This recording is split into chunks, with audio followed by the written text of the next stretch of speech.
జగన్మోహన్ రెడ్డి గారు మావిగన్ అని చెప్పి ఆయన పాటికి ఆయన ఇంటికి వెళ్ళిపోయారు. ఓకే, ఇంటికి వెళ్ళిపోయి సైలెంట్ గా ఉన్నారు.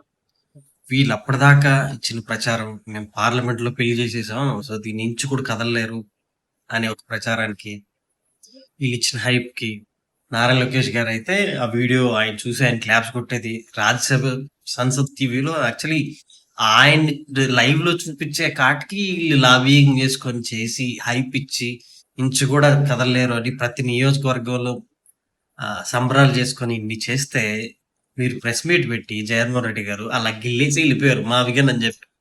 దెబ్బకి ఈ రోజు గిలిగిలే కొట్టుకుంటున్నారు ఇప్పటికీ. సార్ మీరు కావాలని చేశారు కదా సార్. చంద్రబాబు నాయుడు గారు అయితే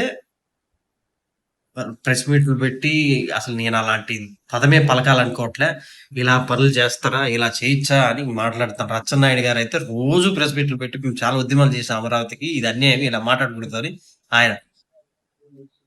అసలు ఎన్ని త్యాగాలు చేసావంటే అని చంద్రబాబు గారు అయితే 2 గాజులు మా వైఫ్ ఉద్యమానికి ఇచ్చారు అని చెప్పారు. సార్ ఆ 2 గాజులు సరిపోతాయి సార్ అమరావతి గడ్డానికి?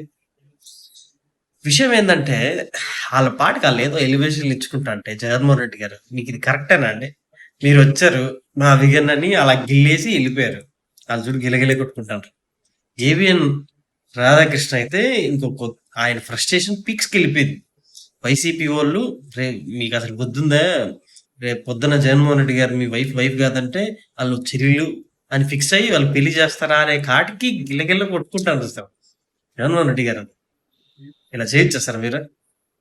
వాళ్ళు చూడండి పాపం ఎంత ఫ్రస్ట్రేట్ అవుతున్నారా.